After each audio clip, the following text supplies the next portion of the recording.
términos históricos, que los archivos no se queman.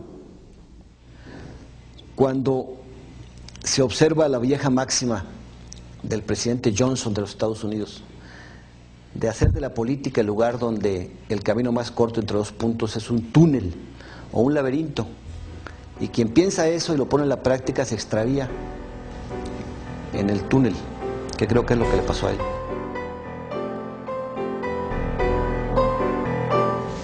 Don Fernando Gutiérrez Barrios me solicitó aceptar su renuncia como secretario de Gobernación. El presidente hace a un lado a un hombre de la vieja guardia del sistema y dentro del gabinete adquieren más fuerza los jóvenes del Grupo Compacto. 2 meses después, en el aeropuerto de Guadalajara, es asesinado el cardenal arzobispo Juan Jesús Posadas Ocampo. En la confusión del las primeras noticias se refieren a que ha sido víctima de un fuego cruzado entre 2 bandas de narcotraficantes. Es el primer brote de un nuevo grado de violencia que alcanza a personas de jerarquía. Y mientras el presidente se prepara para la firma del Tratado de Libre Comercio, el semanario Proceso publica un reportaje documentando la existencia de un grupo guerrillero en el estado de Chiapas. Una cosa es que había, como en la propia prensa había dicho, que podía haber, que había un movimiento de guerrilla, y otra es que alguien hubiera podido anticipar el carácter de este movimiento, los liderazgos que tenía y el tipo de impactos que iba a tener. La reacción del gobierno no se hace esperar. Y llegaron a buscar acuerdos, llegaron con bolsas de oro para repartir a las comunidades, sabiendo que venía un conflicto, ¿no? Subestimando el conflicto en sí y pensando que pues con organización, con acuerdos, con pláticas, con cooptación, con dinero lo podrían solucionar. Salinas no debe permitir que se vea afectada la imagen de modernidad que ha dado del país y continúa promoviendo con renovado impulso las negociaciones del tratado con el recién electo Bill Clinton. Finalmente, en noviembre de 1993, el Congreso norteamericano hará el anhelado Tratado de Libre Comercio.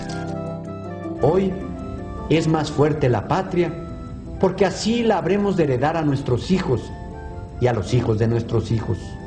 Hoy hacemos ya realidad la nueva grandeza mexicana. Muchas gracias. Para Salinas de Gortari no era el triunfo, era la gloria misma. Días más tarde pudo destapar a su protegido político, Luis Donaldo Colosio, su fiel colaborador y, en ese momento, su secretario de Desarrollo Social. ¡Vamos por más progreso para México! ¡Que viva Carlos Salinas de Gortari! ¡Que viva el Partido Revolucionario Institucional! ¡Que viva México! La designación del candidato por dedazo genera descontento en algunos del poder y por primera vez en la historia del PRI, un precandidato hace pública su frustración por no haber sido él el elegido. Bastante extraño. Yo creo que es inédito que algún presunto del PRI presidencial, porque no le había tocado, se soltara haciendo un berrinche. Porque lo que Camacho hizo fue un berrinche. Eso fue lo que dijo el presidente Salinas y eso es lo que repitió el país porque había un consenso de los pinos. Digamos, es la palabra que sale de ahí, sale a través de los columnistas y después todo el mundo lo vuelve suyo. Ahora, ¿qué es lo que hay ahí? Bueno, lo que dije, ahí está. A lo mejor lo dije un poco duro, enérgico, porque bueno, si estás en la derrota y te pones de tapete, pues entonces no existes, no eres, ¿no? Entonces, bueno, en la derrota hay que tener dignidad, no hay que decir, ¿sabe? Me equivoqué el resto de mi vida, yo no quería ser presidente. Perdónenme por haber querido ser presidente. Pues no. Entonces, en la victoria hay que ser generosos, pero en la derrota hay que tener dignidad. Con las declaraciones de Manuel Camacho, parecía que se daba una fractura definitiva en el partido oficial. Pero hábilmente, el presidente lo nombra secretario de Relaciones Exteriores y los ánimos, por un tiempo, se calman. Salinas solo debía esperar a que los astros lo siguieran bendiciendo con otros triunfos extraordinarios. Tal vez la presidencia de la Organización Mundial de Comercio, a la que aspiraba, y, ¿por qué no?, la vuelta apoteótica en el año 2000. Sería el rey que inauguraría el milenio, no un presidente cualquiera, sino el dueño y señor del sistema político mexicano. el presidente imperial por antonomasia.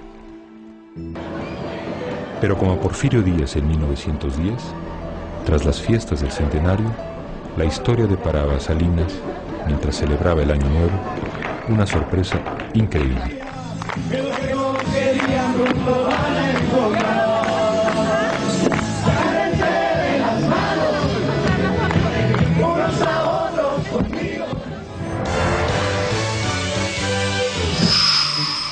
Un grupo de hombres armados mantiene tomados 4 municipios de Chiapas. Según sus voceros, en su mayoría son indígenas chiapanecos. Este sábado comenzó otra etapa en el desarrollo económico de México al entrar en vigor el Tratado de Libre Comercio de América del Norte. No existen adjetivos en el diccionario para calificar el azoro con que la opinión pública mexicana recibió la noticia.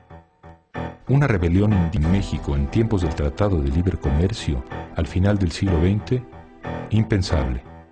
Una guerrilla en México cuando en la capital del país se acababa de firmar la paz entre el gobierno y la guerrilla de El Salvador, imposible.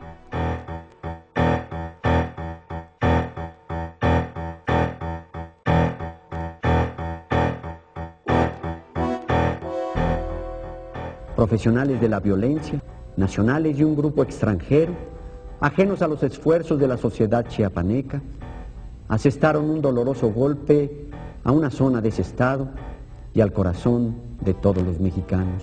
Entonces nosotros lo que estamos pidiendo es que se revise el Tratado de Libre Comercio, que es lo que pone los pelos de punta del gobierno federal. ¿Cómo vamos a hacer eso?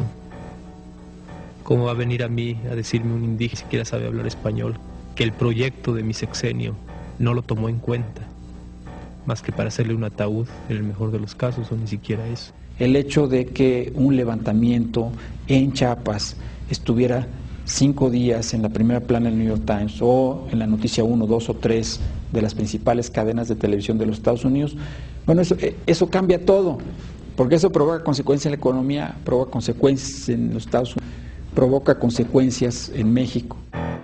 Algunos viejos priistas como Fidel Velázquez adoptan una actitud intransigente y exigen que se aplique la mano dura del ejército en contra de los sublevados. Pero la difusión del movimiento zapatista y su repercusión provocan que cambie la actitud del presidente Salinas. He tomado la decisión de suspender toda iniciativa de fuego en el estado de Chiapas para otorgar una amnistía general a todos los participantes en los hechos de violencia. Con el propósito de comenzar un acercamiento con los integrantes del EZLN, Salinas nombra a Manuel Camacho comisionado para la paz. El EZLN entregará al general Absalón Castellanos Domínguez, general retirado del Ejército Mexicano. Verdaderamente Broadway pues, es algo menor frente a ese espectáculo de ver a los zapatistas con sus balas, sus máscaras, sus paliacates, y Manuel Camacho solo con un suéter y sus jeans dominando la escena de tú a tú con los zapatistas, ¿no? Camacho logra firmar los acuerdos de paz y regresa a la ciudad de México pues verdaderamente en calidad de general triunfante, ¿no? Desde mi punto de vista, Manuel Camacho pierde piso, ¿no? Yo pienso que Manuel Camacho quiso ser el candidato del PRI en 2 ocasiones a la presidencia. Lo quiso ser en noviembre y perdió, y lo quiso ser en marzo cuando él era muy poderoso